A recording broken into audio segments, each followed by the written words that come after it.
Hello, എല്ലാവർക്കും ഷിങ്കുവിൻ്റെ പുതിയ വീഡിയോയിലേക്ക് സ്വാഗതം. ഇന്നത്തെ നമ്മുടെ റെസിപ്പി ചെമ്പല്ലി ഉപയോഗിച്ച് തയ്യാറാക്കിയിട്ടുള്ള നല്ല അടിപൊളി കുറുകിയ മീൻകറിയാണ്. അപ്പോൾ ഇതെങ്ങനെയാണ് തയ്യാറാക്കാൻ നമുക്ക് വീഡിയോയിലൂടെ കാണാം. ഈ നമ്മുടെ ചാനൽ ആദ്യമായിട്ടാണ് കാണുന്നതെങ്കിൽ നമ്മൾ സപ്പോർട്ട് ചെയ്യാൻ മറക്കരുത്. അപ്പോൾ നമുക്ക് വീഡിയോയിലേക്ക് കിടക്കാം. അപ്പോൾ ഇതിനായിട്ട് ഞാനിവിടെ ചെമ്പല്ലി നല്ല ക്ലീൻ ആക്കി വെച്ചിട്ടുണ്ട്. ഇനി ഇതേ രീതിയിലൊന്ന് കട്ട് ചെയ്തെടുക്കണം. ഇനി ഇതിലേക്ക് നമുക്ക് കുറച്ച് കുടംപുളി ഒന്ന് ചൂടുവെള്ളത്തിൽ സോക്ക് ചെയ്ത് വെക്കാം. അപ്പോൾ ഇത്രയും വെള്ളം കൂടി ആഡ് ചെയ്തിട്ട് ഇത് നമുക്കൊന്ന് റെസ്റ്റ് ചെയ്യാനായിട്ട് മാറ്റി വയ്ക്കാം. ഇനി ഇതിലേക്ക് ഒരു 5 അല്ലി വെളുത്തുള്ളിയും ഒരു കഷ്ണം ഇഞ്ചിയും കൂടി ഇത് നമുക്കൊന്ന് ചതച്ചെടുക്കണം. അപ്പോൾ ഇത് നല്ല രീതിയിലൊന്ന് ചതച്ചെടുത്തിട്ടുണ്ട്. ഇതൊന്ന് മാറ്റി വയ്ക്കണം. അതേപോലെ തന്നെ ഈ പച്ചമുളക് ഒന്ന് ചതച്ചെടുക്കണം. അപ്പോൾ ഇതൊക്കെ നമുക്ക് ഒന്ന് മാറ്റി വെച്ചതിന് ശേഷം ഇതിലേക്കുള്ള അരപ്പ് തയ്യാറാക്കാനായിട്ട് ഒരു തക്കാളി ഇതേ രീതിയിലൊന്ന് അരിഞ്ഞ് മിക്സിയുടെ ജാറിലേക്ക് ഇട്ട് കൊടുക്കാം. അതുപോലെ തന്നെ ഇതിലേക്ക് 1/2 കപ്പ് ചെരുകിയ നാളികേരം കൂടി നമുക്ക് ആഡ് ചെയ്ത് കൊടുക്കാം. ഇനി നമുക്കിതിലേക്ക് പൊടികളാണ് ഇട്ട് കൊടുക്കേണ്ടത്. അപ്പോൾ 1.5 ടീസ്പൂൺ കാശ്മീരി മുളക് പൊടി ആഡ് ചെയ്ത് കൊടുക്കുന്നുണ്ട്. പിന്നെ നമ്മുടെ സാധാരണ മുളക് പൊടി ഒരു 1/2 ടീസ്പൂൺ ഇട്ട് കൊടുക്കാം. 1/4 ടീസ്പൂൺ മഞ്ഞൾപ്പൊടി ഇതിലേക്ക് ആഡ് ചെയ്ത് കൊടുക്കാം. പിന്നെ കൊറിയാണ്ടർ, അതായത് മല്ലിപ്പൊടിയും കൂടി ഇട്ട് കൊടുക്കണം ഇതിലേക്ക്. എന്നിട്ട് ആവശ്യത്തിന് വെള്ളം കൂടി ഒഴിച്ചിട്ട് നല്ല ഫൈൻ പേസ്റ്റായിട്ട് ഇതിനെ അരച്ചെടുക്കണം. അപ്പോൾ ഇതേ ഒരു പരുവത്തിൽ അരച്ചെടുക്കാം. ഇനി 10-15 അല്ലി ചെറുള്ളി ഇതേ രീതിയിലൊന്ന് കട്ട് ചെയ്തെടുക്കണം. അതിനുശേഷം ഒരു മൺചട്ടിയിലേക്ക് 2 ടേബിൾ സ്പൂൺ വെളിച്ചെണ്ണ ഒഴിക്കാം. അതിലേക്ക് 1 ടീസ്പൂൺ കടുക് ഇട്ട് കൊടുക്കണം. 1/4 ടീസ്പൂൺ ഉലുവയും കൂടി ആഡ് ചെയ്തിട്ട് അതൊന്ന് പൊട്ടി വരുമ്പോൾ ഇഞ്ചിയും വെളുത്തുള്ളി നമ്മൾ ചതച്ച് വെച്ചതൊന്ന് ആഡ് ചെയ്ത് കൊടുക്കണം. എന്നിട്ടത് ജസ്റ്റ് ഒന്ന് മൂത്ത് വരുമ്പോൾ അതിലേക്ക് പച്ചമുളക് ഇട്ട് കൊടുക്കാം. അപ്പോൾ ഈ പച്ചമുളകും കൂടി നമ്മൾ ഇതിലേക്ക് ആഡ് ചെയ്ത് കൊടുക്കുന്നുണ്ട്. ഇനി ഇതിലേക്ക് കുറച്ച് കറിവേപ്പിലയും കൂടി ഇട്ട് കൊടുക്കുന്നുണ്ട്.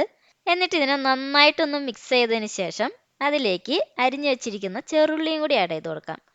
അങ്ങനെ ഈ ചെറുള്ളിയും ഈ കറിവേപ്പില എല്ലാം കൂടിയിട്ട് നന്നായിട്ട് മിക്സ് ചെയ്തിട്ട് ഇത് ഈ ഒരു പരുവത്തിൽ, അതായത് നല്ല രീതിയിലൊന്ന് മൊരിഞ്ഞു വരണം. അത് ആയതിനു ശേഷമാണ് നമ്മൾ ഇതിലേക്ക് കുടംപുളി ആഡ് ചെയ്ത് കൊടുക്കുന്നത്. അങ്ങനെ ഈ കുടംപുളിയും കൂടി ഇട്ടിട്ട് ഇതിനെ വീണ്ടും ഒന്ന് മിക്സ് ചെയ്തെടുക്കാം. അതിനുശേഷം ഇതിലേക്ക് നമുക്ക് അരപ്പ് ആഡ് ചെയ്ത് കൊടുക്കണം.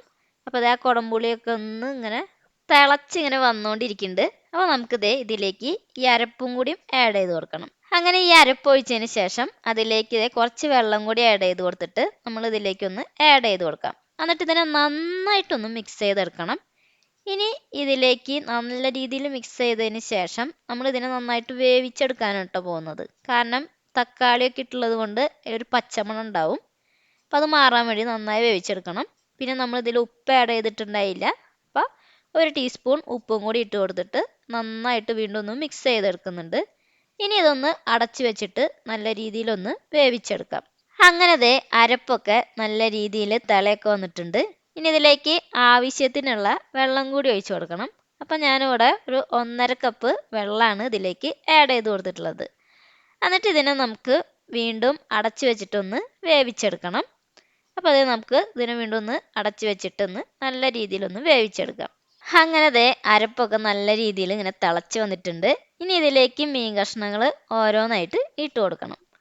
അങ്ങനെ ഈ മീൻ കഷ്ണങ്ങൾ ഇട്ട് കൊടുത്തതിന് ശേഷം ഇതിനെ നമുക്ക് വീണ്ടും ഒന്ന് അടച്ചു വെച്ച് വേവിച്ചെടുക്കാം. അപ്പോൾ ആദ്യം തന്നെ ഈ മീൻ കഷ്ണങ്ങളൊക്കെ ഇതിലൊന്ന് നല്ല രീതിയിലൊന്ന് ഡിപ്പ് ചെയ്ത് വയ്ക്കാം.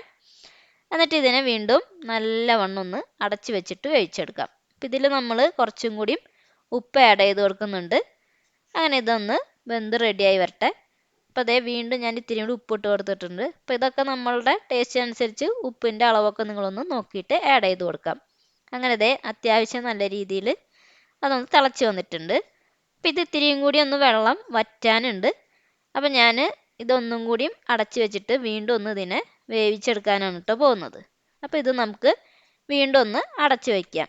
ഇനി ഇതിൽ പുളി ഇത്തിരി കൂടുതലാണ് ഞാൻ ടേസ്റ്റ് ചെയ്ത് നോക്കിയപ്പോൾ. അപ്പോൾ പുളി കൂടുതലുണ്ടെങ്കിൽ നമ്മൾ ആ പുളി ഒന്ന് മാറ്റി വയ്ക്കുക. അങ്ങനെ നമ്മുടെ ഫൈനൽ സ്റ്റേജിലേക്ക് എത്തിയിരിക്കുകയാണ്. അപ്പോൾ ചട്ടിയുടെ സൈഡ് കണ്ടറിയാം ഇത്തിരി നല്ല രീതിയിലൊക്കെ വറ്റി റെഡിയായി വന്നിട്ടുണ്ട്. ഇനി ഇതിലേക്ക് ഒരു പച്ചമുളക് ഒന്ന് കീറിയത് ആഡ് ചെയ്ത് കൊടുക്കാം. പിന്നെ ഒരു കറിവേപ്പിലയുടെ ഒരു തണ്ടും കൂടി ഇട്ടിട്ട് നമ്മൾ ഫ്ലെയിം ഓഫ് ചെയ്തതിന് ശേഷം ഇതൊന്ന് അടച്ചു വെക്കാം.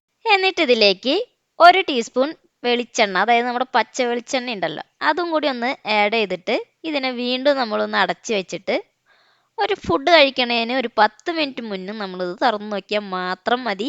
നമ്മുടെ അടിപൊളിയായിട്ടുള്ള കുറുകിയ മീൻകറി ഇവിടെ റെഡി ആയിട്ടുണ്ട്.